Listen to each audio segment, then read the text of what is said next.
Hello friends, welcome to Akhil mathematics for you. तो friends, इस video में हम लोग समझने वाले हैं एलसीएम एंड एचसीएफ। यानी कि एलसीएम का फुल फॉर्म होता है लोएस्ट कॉमन मल्टीपल और एचसीएफ का फुल फॉर्म होता है हाईएस्ट कॉमन फैक्टर। ठीक है, देखिए एलसीएम का हिंदी होता है लघुत्तम समापवर्तय। ओके, यानी कि उसका इंग्लिश होता है लोएस्ट कॉमन मल्टीपल। ठीक है, तो देखिए एलसीएम का डिफिनेशन ओके ये रहा। ठीक है, और एचसीएफ का डिफिनेशन ये रहा। ठीक है, तो इसको हम लोग पहले समझेंगे। ठीक है, फिर उसके बाद हम समझेंगे एलसीएम कैसे निकाले, एचसीएफ कैसे निकाले। ठीक है, एचसीएफ भी दो विधि से समझेंगे और एलसीएम भी दो विधि से निकालना सीखेंगे। ठीक है, तो चलिए पहले देखते हैं डिफिनेशन। ठीक है, देखिए लघुत्तम समापवर्तय। ठीक है, देखिए बोल रहा है वह छोटी से छोटी संख्या, यानी कि कोई छोटी से छोटी संख्या होगी ओके, जो प्रत्येक दी गई संख्या द्वारा पुनः विभाजित हो जाए। ठीक है, देखिए यानी कि कह रहा है कोई संख्या होगा। ठीक है, जो हमारे मान लीजिए हमें कोई संख्या दिया होगा। ठीक है, और वह संख्या कोई छोटी से छोटी संख्या से पुनः विभाजित हो जाए तो वो क्या कहलाएगी, संख्याओं का लसा कहलाएगी। यानी कि देखिए बोल रहा है, पहले देखिए मतलब कि बोल रहा है हमें कोई संख्या दिया हो गया, यानी कि दो से अधिक कोई संख्या दिया हो गया होगा। यानी कि बोल रहा है ना प्रत्येक दी गई संख्या, यानी कि दो से अधिक या दो दिया होगा। ओके, तो बोल रहा है पुनः विभाजित हो जाएगी, यानी कि यह छोटी से छोटी संख्या से पुनः विभाजित हो जाएगी तो क्या कहलाएगी, संख्याओं का लसा कहलाएगी। ठीक है, यानी कि देखिए अब चलिए लसा निकालना हम देखते हैं लसा कैसे निकलेगा। ओके, देखिए हम लसा समझेंगे दो विधि से, यानी कि लघुत्तम समापवर्तय। ओके, तो देखिए दो विधि से समझेंगे। पहला विधि देखिए, पहला विधि समझेंगे भाग विधि से एलसीएम निकाले, भाग विधि से एलसीएम निकाले। ओके, अब उसके बाद एक और समझेंगे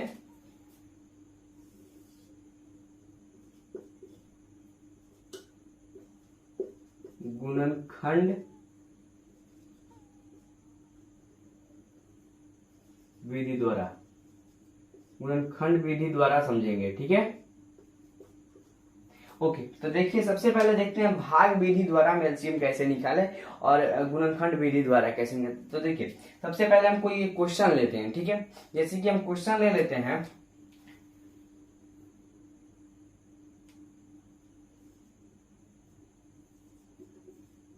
ओके, जैसे कि हम ये क्वेश्चन ले लिए। ठीक है, अब इसका हम क्या निकालना है, लसा निकालना है, यानी कि एलसीएम, यानी कि महत्तम लसा लघुत्तम समापवर्तय। ठीक है, तो देखिए इसका मतलब कि लघुत्तम निकालने के लिए क्या करना होगा। ठीक है, तो देखिए बोल रहा है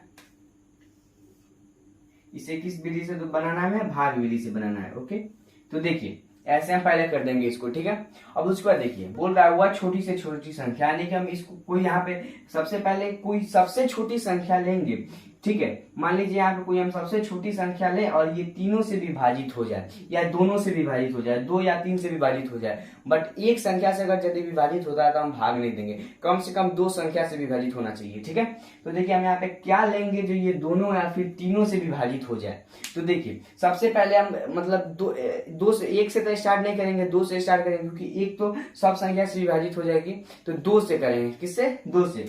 ठीक है, तो चलिए हम पहले यहाँ पे देखते हैं दो से क्या ये विभाजित होगी। तो देखिए दो से विभाजित होगी, तो दो अगर हम यहाँ पे लेते हैं तो ये दो से इसमें भाग देंगे तो क्या होगा, एक होगा, तो हम नीचे यहाँ पे एक लिख देंगे। ओके, फिर उसके बाद कॉमा है तो कॉमा दे देंगे, फिर दो को चार से भाग देते हैं तो कितना बार में भाग लगेगा, तो दो बार में लगेगा, तो फिर यहाँ पे हम दो लिख देंगे। ओके, फिर दो को 6 से अधिक भाग देंगे तो कितना बार में लगेगा, तो 3 बार में लगेगा ना, तो यहाँ पे 3 लिख देंगे। ओके, तो ये क्या हो गया हमारा, मतलब दो से भाग हम दे दिए। अब देखिए फिर अब देखिए यहाँ पे क्या है, एक है, दो है, तीन है। तब देखिए यहाँ पे एक दो तीन किसी टेबल में आता है, एक के अलावा और किसी टेबल में आता है, नहीं ना आता है, सिर्फ स्वयं के अलावा दो ही से भाग लगेगा, तीन ही से भाग लगेगा ना, और किसी संख्या से नहीं लग पाएगा। मतलब कि देखिए अब सिर्फ एक से भाग लगने वाला है, यदि एक से भाग लगने वाला है तो अगर एक से भाग देंगे तो फिर वही ना आएगा, एक दो तीन फिर वही आएगा ना। तो अब क्या करेंगे, अब देखिए दो से हम भाग दे दिए, तो अब क्या करेंगे, ये दो, ठीक है, जिससे भाग दिए हैं तो ये दो लिखेंगे। ठीक है, फिर उसके बाद क्या करेंगे, गुना करेंगे, ये जो हमारा जितना बचा है, ठीक है ना, ये एक दो तीन बचा हुआ है ना, तो इसको भी लेंगे, ठीक है। जैसे एक ले लिए, एक भी है, फिर गुना 2 है, फिर गुना 3। ओके, अब देखिए अब इसको हम गुना कर देंगे, यानी कि जितना है ना इसको सारा को हम गुना कर देंगे, ठीक है। तो ये हमारा क्या निकल जाएगा, लघुत्तम निकल जाएगा, ठीक है। तो गुना करेंगे 2 को 1 से गुना करेंगे तो 2 होगा, फिर 2 को 2 से करेंगे तो 4 होगा, फिर 4 को 3 से करेंगे तो 12 हो जाएगा, यानी कि 12 इसका क्या हो गया, हमारा आंसर हो गया, ठीक है। जैसे कि फिर हम देखिए एक और क्वेश्चन आपको बता देते हैं, ठीक है। जैसे कि हम क्वेश्चन ले लेते हैं एक और 12 और 24 ले लेते हैं, ठीक है। ओके, अब इसका क्या निकालना है, लसा निकालना है। तो पहले क्या करेंगे, पहले देखेंगे सबसे छोटी संख्या से, यानी कि 2 से स्टार्ट करेंगे, भाग देना कि दोनों से लग जाना चाहिए कम से कम, ठीक है। ठीक है, 2 संख्या ही हम ले रहे हैं, ठीक है। तो देखिए पहले इसको ऐसे कर देंगे, ओके। अब उसके बाद क्या करेंगे, दो लेंगे, है ना, 2 से भाग लगने वाला है, ये तो लगेगा ना, 12 और 24 तो लगेगा, तो 2 लिखेंगे यहाँ पे। 2 कितना बार में इससे भाग लगेगा, तो 6 बार में लगेगा ना। फिर उसके बाद 2 में 12 24 से भाग देंगे तो कितना होगा, तो 12 हो जाएगा, ओके। फिर उसके बाद 6 और 12 बचा, तो 6 और 12 भी तो लगने वाला है, भाग 2 से लगेगा ना भाग। तो फिर हम 2 से करेंगे इसको, तो 2 से करेंगे, फिर भाग देंगे, तो यहाँ पे 2 से 6 में भाग देंगे तो 3 होगा। फिर 2 को 12 से भाग देंगे तो क्या हो जाएगा हमारा, तो 6 हो जाएगा, ओके। अब देखिए अब ये 3 और 6 हो गया। अब 2 से तो ये 3 भाग नहीं लग पाएगा, यानी कि अब सिर्फ मतलब कि 6 लगने वाला, तो एक ही संख्या ना भाग लगेगा तो नहीं देंगे, यानी कम से कम 2 संख्या से भाग लगना चाहिए। तो एक ही संख्या से लग रहा है, तो अब देखेंगे नेक्स्ट, यानी कि 2 के बाद देखेंगे किस संख्या से लगेगा, तो 3 लेंगे ना, 2 के बाद 3, तो 3 से तो 3 भी भाग लग जाएगा और 6 भी लग जाएगा, तो अब क्या लेंगे हम, 3 लेंगे। फिर इसको ऐसे कर देते हैं, 3 लेंगे, ओके। 3 से भाग देंगे 1 में क्या हो जाएगा हमारा, सॉरी 3 में 3 से भाग देंगे तो 1 हो जाएगा, ओके। फिर 3 को 6 से भाग देंगे तो 2 हो जाएगा, यानी कि क्या हो गया, आप देखिए अब 1 और 2 आ गया। तो क्या अब 1 और 2 मतलब कि अब इसके बाद कौन सा संख्या लेंगे, कोई संख्या नहीं लेंगे, 1 के अलावा एक ही से न लगेगा, तो छोड़ देंगे इसको इतना ही पे, ठीक है। अब क्या करेंगे, फिर हमें इसको गुना करना है, जिस संख्या से मतलब भाग दिए हैं उससे गुना करेंगे, ओके। तो देखिए किस संख्या से भाग गुना करेंगे अब, तो 2 गुना 2 है तो इसको भी 2 लेंगे, ये भी ना भाग दिए हैं 2 से, ओके। फिर 3 गुने, और देखिए ये भी तो बच गया ना, ये 1 2, तो इसको भी गुना करेंगे, ओके, गुने 2। तो इसको गुना करेंगे तो हमारा लघुत्तम निकल जाएगा कि उसका, ओके। तो देखिए 2 के 2 से गुना करेंगे तो क्या होगा, 4 को 3 से गुना करेंगे तो 12 को 1 से गुना करेंगे तो 12 ही होगा। फिर 12 को 2 से करेंगे तो क्या हो जाएगा, 24, यानी कि इसका लघुत्तम कितना हो गया, 24, ओके। अब हम लोग समझते हैं गुणनखंड विधि द्वारा कैसे निकाले, ओके। तो देखिए सबसे पहले क्वेश्चन लेते हैं हम लोग, ठीक है। जैसे कि ले लिए हम लोग 12 और 24, ओके, इसी को लेते हैं, ठीक है। अब इसका हमें क्या निकालना है, लघुत्तम निकालना है, ठीक है। तो देखिए क्या करें, अब सबसे पहले गुणनखंड विधि, यानी कि इसमें निकालना है आभाज्य गुणनखंड विधि द्वारा निकालना है, किस विधि, आभाज्य गुणनखंड विधि द्वारा, ठीक है। तो सबसे पहले हम लोग इसका गुणनखंड निकालते हैं 12 और 24 का। तो आभाज्य गुणनखंड 12 और 24 का कैसे निकलेगा, तो देखिए 12 का आभाज्य गुणनखंड हम लोग ऐसे करेंगे ना, गुणनखंड निकालने आता है ना आप लोगों को। तो देखिए सबसे पहले अब क्या करेंगे, देखेंगे सबसे छोटी संख्या से पहले इसको भाग देते हैं, सबसे छोटी 2 हो जाएगी, है ना, 2 से भाग करेंगे इसमें तो क्या हो जाएगा, 6 बचेगा ना। फिर उसके बाद 2 से अगर फिर इसमें भाग देंगे, 2 लेंगे तो क्या हो जाएगा, 3 हो जाएगा, ओके। अब देखिए फिर 2 3 से तो लगेगा नहीं, एक मतलब कि 3 से लगेगा तो 3 लेंगे, तो 3 से लगाएंगे तो क्या हो जाएगा, 1 हो जाएगा, ओके। अब उसके बाद देखते हैं फिर 24 का निकालते हैं आभाज्य गुणनखंड, ठीक है। तो 24 का निकालेंगे, 2 से भाग देंगे तो क्या हो जाएगा हमारा, तो 12 हो जाएगा। फिर 2 से भाग देंगे तो क्या हो जाएगा, 6 हो जाएगा। फिर 2 से भाग देंगे तो क्या हो जाएगा, 3, ओके। अब देखिए 3 अब 2 से नहीं लगेगा तो फिर 3 से लगाएंगे, तो 3 से तो लग जाएगा एक बार में, ओके। तो ये क्या हो गया हमारा आभाज्य गुणनखंड 12 और 24 का निकल गया। अब क्या करेंगे, पहले 12 और 24 का आभाज्य गुणनखंड यहाँ पे लिख लेते हैं। 12 आभाज्य गुणनखंड कौन कौन है, तो 2 2 3 है ना आभाज्य गुणनखंड, और 1, यहाँ पे 2 गुने 3, ओके। हम 1 को नहीं लिख रहे हैं क्योंकि कोई फायदा नहीं है 1 को लिखने से, ठीक है ना। किसी भी संख्या में 1 से गुना कीजिएगा तो उतना ही ना रहेगा, तो हम 1 नहीं लिख रहे हैं, ठीक है, ओके। फिर उसके बाद 24 का निकालते हैं। 24 से कितना है, तो 2 है, 2 गुने 2 गुने 2 गुने 3। ओके, अब देखिए अब क्या करेंगे इसमें हम लोग कि देखिए अब हम सबसे पहले अब इसमें देखते हैं कि इसमें 2 कितना है। 2 कितना है? 2 है। 2 क्यों ना हम इसमें 2 का पावर 2 लिख दे, यानी कि देखिए 2 का पावर 2 है कि 2 का पावर 2 है तो 2 में 2 से गुना कीजिएगा तो 4 होगा ना। ऐसे भी इसको भी गुना कीजिएगा तो 4 ही होगा।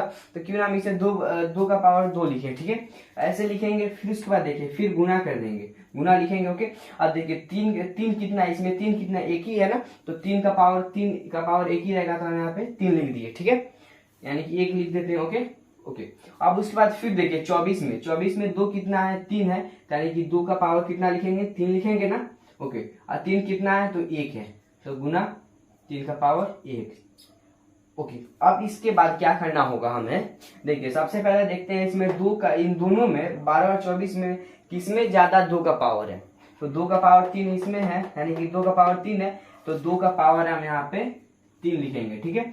फिर उसके बाद गुना करेंगे, उसके बाद कौन सा संख्या है? 2 के बाद क्या है? 3 है। तो देखिए इन दोनों में 3 का पावर सबसे ज्यादा किसमें है? तो दोनों में है, तो हम इसको लिखते हैं 3 का पावर 1। ओके, तो देखिए अब 2 का पावर 3 है, अब इसको गुना कीजिए, 2 को 3 बार गुना कीजिएगा, यानी कि 2 गुने 2 गुने 2 कीजिएगा तो क्या होगा? तो 2 दूनी 4, 4 दूनी 8, क्या होगा हमारा? 8। ओके, अब फिर उसके बाद 3 का पावर कितना है? 1 है, तो यानी कि 3 का पावर 1 है तो 3 ही रहेगा, तो 3 कर देंगे, यानी कि अब 8 और 3 में गुना कीजिएगा तो क्या हो जाएगा? 24, यानी कि 24 आंसर हो गया। देखिए 12 और 24 का लघुत्तम निकाले हैं गुणनखंड, आभाज्य गुणनखंड विधि द्वारा, तो 24 आया कि नहीं आया? अब भाग विधि से भी निकाले हैं इसको, तो 24 आया कि नहीं आया? तो देखिए एलसीएम हम लोग सीख गए। अब उसके बाद समझते हैं हम लोग एचसीएफ, ठीक है। ओके, तो चलिए पहले हम इसे मिटा लेते हैं। ओके, तो फ्रेंड्स अब देखते हैं हम लोग महत्तम समवर्तक, यानी कि एचसीएफ। एचसीएफ का फुल फॉर्म क्या होगा? तो हाईएस्ट कॉमन फैक्टर्स।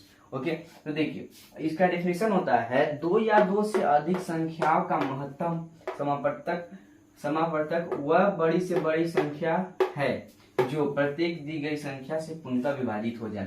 यानी कि कह रहा है कि कोई संख्या, मतलब कि वह 2 या 2 से अधिक संख्या दिया हो, ठीक है। मान लीजिए हम भी कोई संख्या लेते हैं, देखिए जैसे कि देखिए सबसे पहले बोल रहा है 2 या 2 से अधिक संख्याओं, यानी कि कोई 2 या 2 से अधिक संख्या होगा, उसका मतलब 2 या 2 से अधिक संख्या होगा, महत्तम समावर्तक वह बड़ी से बड़ी संख्या है, यानी कि उसका जब हम लोग मसा निकालेंगे तो वह बड़ी से बड़ी संख्या होगी जो दी गई संख्या, यानी कि संख्या जो दिया था हमारा 2 या 2 से अधिक, उन सब से मतलब जो पूर्णतः विभाजित हो जाएगी वो क्या कहलाएगी? महत्तम समावर्तक कहलाएगी, ठीक है। यानी कि देखिए हम इसको भी समझेंगे 2 विधि से, ठीक है। तो देखिए पहला विधि भाग विधि और उसके बाद गुणनखंड विधि से समझेंगे, ठीक है। तो सबसे पहले भाग विधि देखते हैं।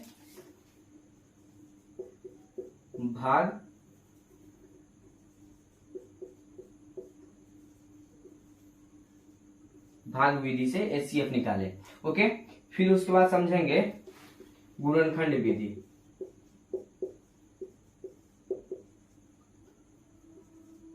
गुणनखंड विधि, ठीक है। पहले भाग विधि से समझेंगे, फिर उसके बाद गुणनखंड विधि से समझेंगे, ठीक है। तो देखिए सबसे पहले 2 या 2 से अधिक संख्याओं, यानी कि पहले हम 2 या 2 से अधिक संख्या ले लेते हैं। जैसे कि मान लीजिए हम कोई संख्या ले लेते हैं, ठीक है, जैसे कि ले लिए 24 और 32, ठीक है। उसके बाद क्या रहा है 2 या 2 से अधिक संख्या का महत्तम समावर्तक, यानी कि इसका एचसीएफ वह बड़ी से बड़ी संख्या होगी, यानी कि इसमें इसका एचसीएफ वह सबसे बड़ी से बड़ी संख्या होगी जो इन दोनों से मतलब पूर्णतः भाग लग जाए। तो देखिए सबसे पहले हम इसे भाग विधि से कैसे बनाए, ठीक है। तो देखिए पहले हम लोग क्या करेंगे, इसमें 24 को भाग देंगे 24 और 32 को हम लोग ऐसे लिख लेंगे। ओके, अब इसको क्या करेंगे, 24 को भाग दीजिए 32 में, कितना बार में लगेगा? ओके, इसको पहले हम लोग भाग देते हैं, ठीक है। तो कितना बार में लगेगा? तो एक बार में लगेगा ना। तो 24 अगर इसमें एक बार में लगेगा तो यहाँ पे 24 हम लोग लिखेंगे, भाग देने आता ही आप लोगों को। अब इसको हम घटाएंगे तो कितना होगा?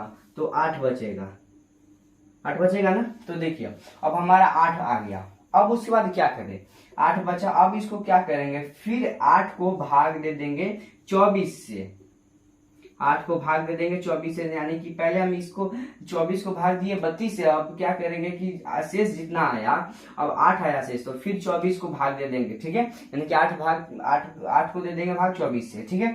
तो देखिए अब अगर 8 को भाग देते हैं 24 से, कितना बार में आएगा ये आज के टेबल में, तो कितना 3 बार में आएगा, 8 का 24, यानी कि 24 हमारा अब 0 0 हो गया, यानी कट गया, ठीक है। तो देखिए अब इसका एचसीएफ इसमें कौन सा होगा, तो देखिए एचसीएफ देखिए जो पूर्णतः मतलब ये देखिए 8 जो है 8 हमारा 24 को भाग दे दिया, मतलब पूरा भाग कट गया ना, 0 आ गया, यानी कि यही ना बोल रहा है जो प्रत्येक दी गई संख्या से पूर्णतः विभाजित होना चाहिए, यानी कि हमारा वह बड़ी से बड़ी संख्या, यहाँ पे बड़ी संख्या है कि नहीं है। तो क्या कर रहा है, मतलब ये संख्या जो 8 है 24 को भाग दे दिया है, मतलब कि ये देखिए 8 32 से भी भाग लग जाएगा और 24 से भी लग जाएगा, ठीक है, लग जाएगा कि नहीं लगेगा, लग जाएगा। तो देखिए ये क्या हमारा एचसीएफ क्या हो गया,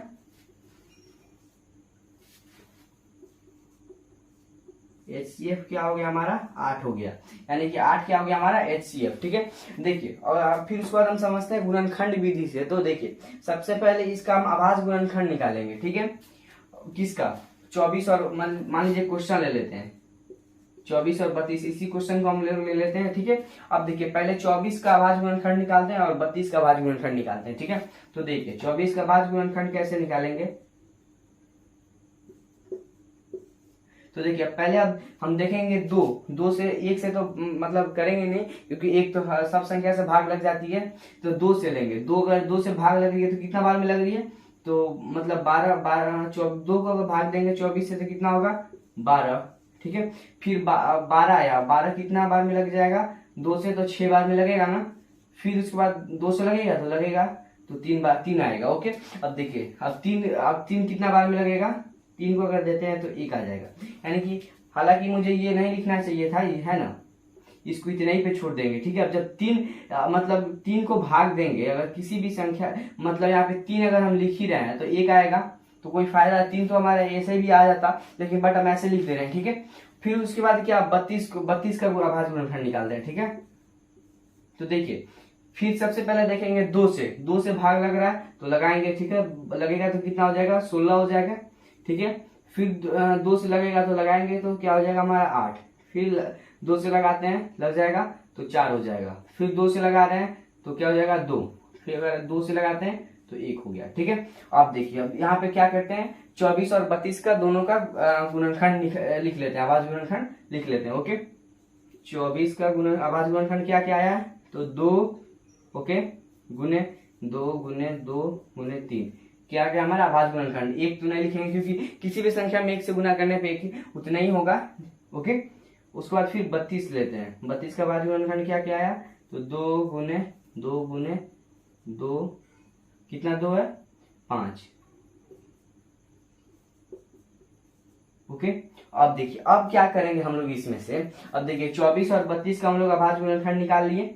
अब हम लोग क्या करेंगे कि देखेंगे 24 और 32 में जो समान होगा, यानी कि इसमें देखिए इसमें मतलब कि जोड़ा लेंगे, यानी कि अगर दोनों में अगर एक मतलब देखिए इन दोनों में 2 है तो हम 2 जोड़ा, अगर एक जोड़ा उठाएंगे अगर लेंगे तो हम 1 लिखेंगे। यहाँ देखिए जैसे कि यहाँ पे 2 लेंगे, यहाँ पे देखिए 24 में भी 2 है 32 में भी 2 है, 2 हुआ तो हम यहाँ पे 1 2 लिखेंगे, ठीक है, यानी कि इसके समान होना चाहिए, ठीक है ना, 24 और 32 में सेम मतलब होना चाहिए, ठीक है ना। देखिए यहाँ पे भी 2 है यहाँ पे भी 2 है तो हम 2 लिखेंगे, ठीक है। फिर उसके बाद देखिए इसमें भी क्या है, इसमें भी 2 है, फिर यहाँ पे भी 2 है, तो फिर एक और 2 लगेंगे, अगर हम 2 लेंगे तो 1 2 लिखेंगे, 2 4 लेंगे जैसे कि सॉरी 2 अगर 2 हम 3 लेंगे ना तो 1 3 लिखेंगे, ठीक है, यानी कि इन दोनों में से 2 अगर 2 लिए हैं तो 1 ही लिखेंगे, ठीक है ना, ओके। फिर गुना करेंगे, ओके। फिर इसका देखिए यहाँ पे 2 है तो फिर इसको भी लेंगे तो 1 2 लिखेंगे, ठीक है।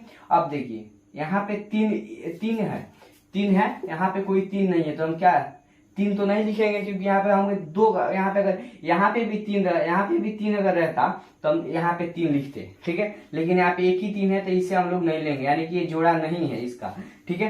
तो बस हमारा कितना हुआ यहाँ पे 2 आया, ठीक है। अब इन तीनों को गुना करेंगे तो कितना होगा, 2 में 2 से करेंगे 4 और 4 में 2 से करेंगे तो क्या होगा हमारा 8, यानी कि 8 क्या हो गया हमारा HCF, एफ।